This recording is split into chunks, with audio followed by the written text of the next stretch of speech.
Bismillahirrahmanirrahim. Assalamualaikum warahmatullahi wabarakatuh. Alhamdulillahirabbil alamin. Allahumma sholli ala Muhammad wa ali Muhammad. Saudara-saudaraku yang dimuliakan oleh Allah, marilah kita senantiasa memanjatkan puji syukur kehadirat Allah Subhanahu wa taala dan terus bersolawat kepada Rasulullah karena kebaikan beliau, kesabaran beliau, dan atas izin Allah kita sampai saat ini mengenal Islam, mengenal bagaimana kita bisa mengaplikasikan Al-Quran di dalam kehidupan kita sehari-hari.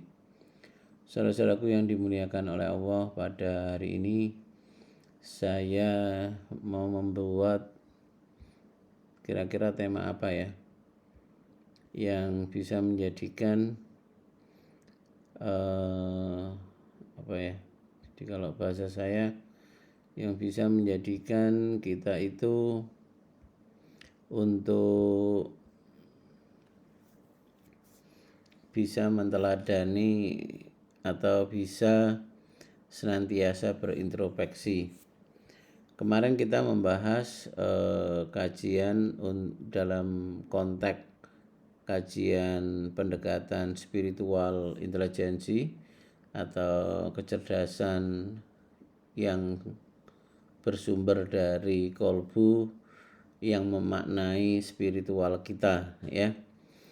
Dan pada ayat ke-9 kalau diterjemahkan secara umum bahwa banyak orang yang mereka menipu Allah dan orang-orang yang beriman, padahal mereka hanya menipu diri sendiri tanpa mereka sadari. Kondisi tipu menipu ini adalah kondisi yang sangat sering ya kita lihat, bahkan mungkin kita lakukan ya.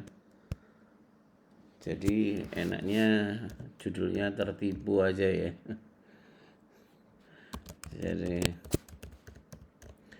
Jadi mengapa kita itu bisa tertipu ya, bahwa apa yang kita lakukan itu sebenarnya adalah untuk kesenangan kita sendiri. Pada saat kita itu melakukan sesuatu yang tidak benar menurut agama mestinya ya, dan apa yang kita lakukan nanti itu tidak bisa kita pertanggungjawabkan pada yaumil akhir, pada hakikatnya kita itu sudah menipu diri sendiri dan orang-orang yang ada di sekitarnya.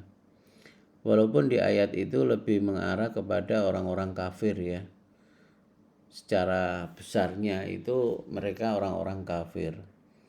Mereka memusuhi Islam, mereka melakukan banyak hal ya tentang merusak, menghambat, menghancurkan Islam, dan mereka menganggap bahwa apa yang ia lakukan itu adalah sebuah kebenaran, sesuatu yang menjadikan kebaikan buat dirinya.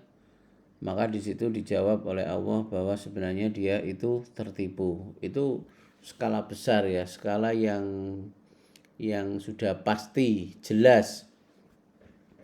Lalu yang di dalam memaknai ayat tersebut, kita juga bisa memaknai dalam bentuk yang lebih kecil lagi. Nah, jangan sampai kita itu faham yang besar, mungkin kita tidak melakukan hal itu insya Allah, tapi kita seringkali melakukan hal-hal yang kecil, di mana di dalam ayat sebelumnya Allah telah menjelaskan bahwa semua itu karena ketertutupan kolbu. Ya, apakah kita sehari-hari itu kolbu kita tidak tertutup? Masalahnya di situ. Ya. Jadi kalau kita itu menjumpai sebuah kondisi yang besar ya, maka sebenarnya banyak hal yang itu bisa kita kita pelajari, kita lebih fokuskan kepada hal yang lebih kecil, agar apa? Hal yang kecil ini tidak menjadi besar. Bisa jadi hal yang dilakukan oleh orang-orang kafir itu karena hal-hal yang kecil. Misalkan tidak yakin dengan apa yang Allah perintahkan, ya, atau mungkin tidak yakin dengan apa yang dikatakan Allah lewat Al-Quran. Akhirnya apa? Bisa jadi hal-hal itu menjadi ketidakyakinan atau sesuatu yang tidak mengarah pada iman kepada Allah yang jelas, yang saklek. Ya, saya katakan saya yakin bahwa itu dari hal yang kecil menuju hal yang besar, ya. Jadi saudara-saudaraku yang dimuliakan oleh Allah, bahwa kita harus memahaminya bahwa ketertipuan ini sangat variatif, ya. Dari hal yang paling sederhana sampai hal yang paling besar. Seperti yang dikatakan dalam Al-Qur'an ayat ke-8 atau 9. Ya, di situ diterangkan mulai dari ayat 7 kalau nggak salah, ya. Lalu bagaimana sih sebenarnya kita itu bisa tidak tertipu? Ya memang saat ini yang paling sulit bagi kita itu bahwa apa yang kita lakukan itu seringkali kita masih berbasis otak.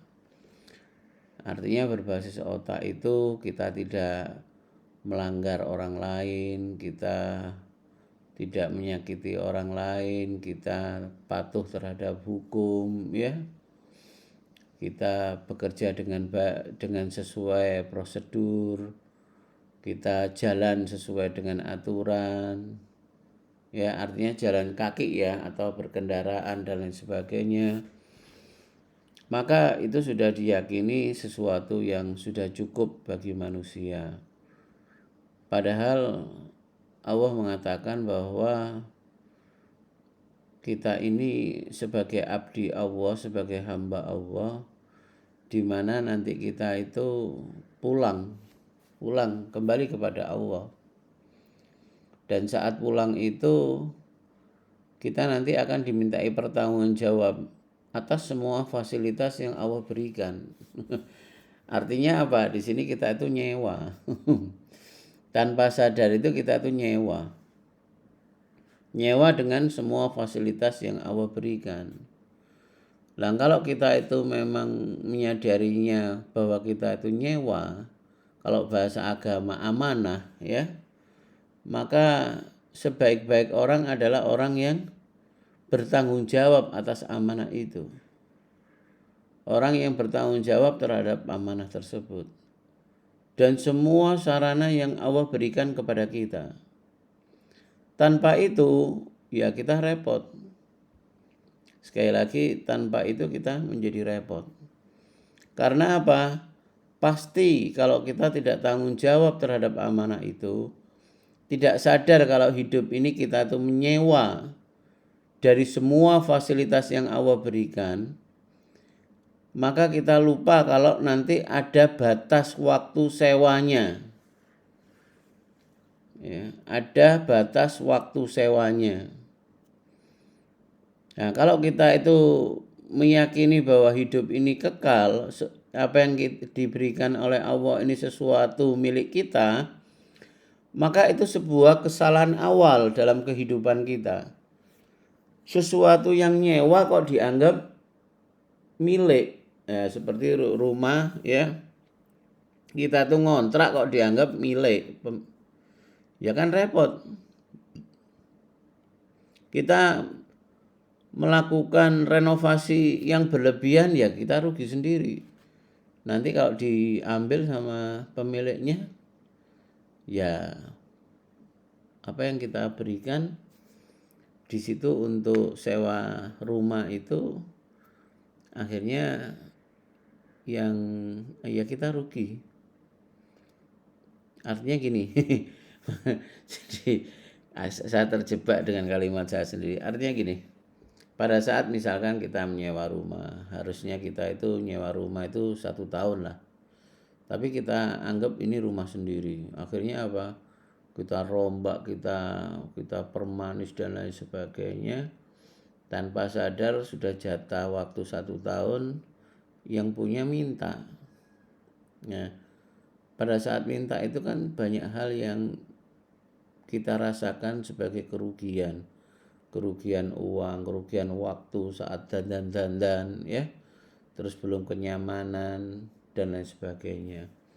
Begitu juga pada saat kita menjalani hidup ini. Pada saat sebenarnya Allah itu telah mencukupkan pada manusia tentang kehidupannya, kerukunannya, rezekinya. Sebenarnya Allah mengarahkan bahwa jangan kamu terlalu banyak modal, ya, apa yang Allah berikan itu kamu habiskan untuk di dunia ini dengan ya melakukan banyak hal yang dimana di situ sekali lagi ya tanda kutip, bisakah fasilitas yang kita gunakan untuk banyak hal setelah kita tercukupi itu bisa kita pertanggungjawabkan kepada Allah di yaumil akhir, ya, di yaumil akhir. Maksud Allah seperti itu. Kalau kita ini nanti melakukan banyak hal yang dimana di situ tidak bisa kita pertanggungjawabkan di yaumil akhir, di mana kehidupan kita itu banyak tersita di situ di dunia ini, maka itulah kesia-siaan. Berarti di sini kita tertipu, menipu, ya.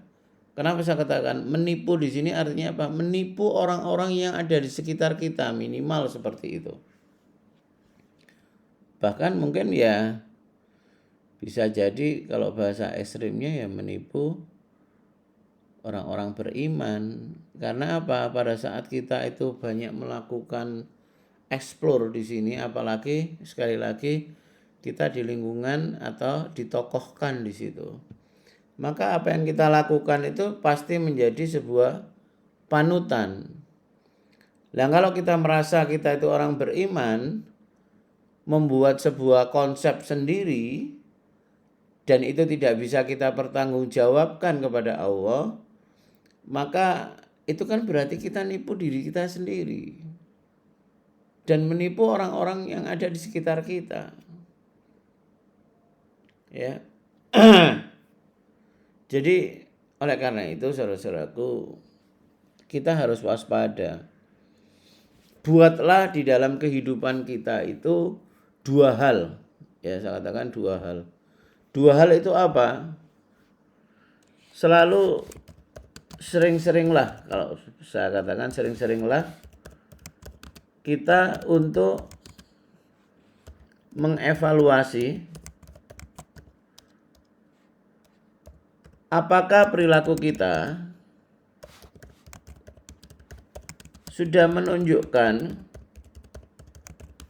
orang yang beriman, ya, orang yang beriman atau bertakwa.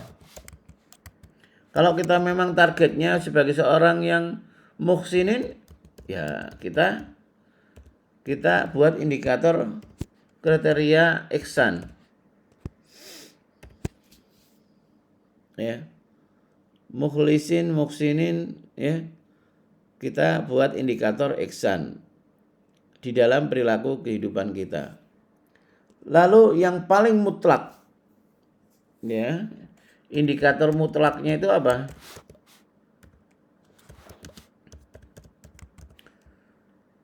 Apakah bisa kita pertanggungjawabkan kepada Allah pada yaumil akhir? Nah, ini yang ngeri itu, ya. Ya. Kita literasinya itu hanya literasi Quran sama Sunnah, ya. Kita tidak bisa literasi selain itu masalahnya.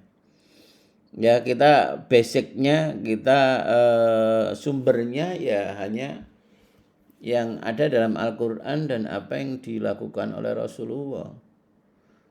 Dan bisa nanti di situ diterjemahkan lewat para ulama. Selain itu, ya ini yang gawat itu. Makanya di sini saya katakan bahwa ayolah kita terus berlomba dalam sebuah evaluasi diri. Sekali lagi, jangan pernah kita berpikir hidup itu lama.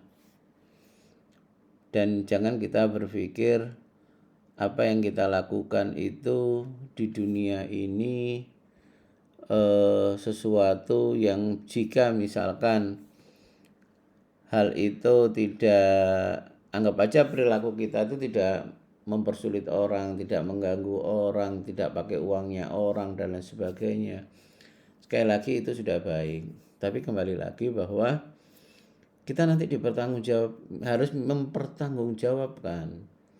Karena apa? Status kita itu sudah dibuat oleh Allah status abdi sebagai hamba dan khalifah. Seorang hamba yang dimana harus menyadari apa yang didapatkan itu adalah dari tuannya, dari Tuhannya.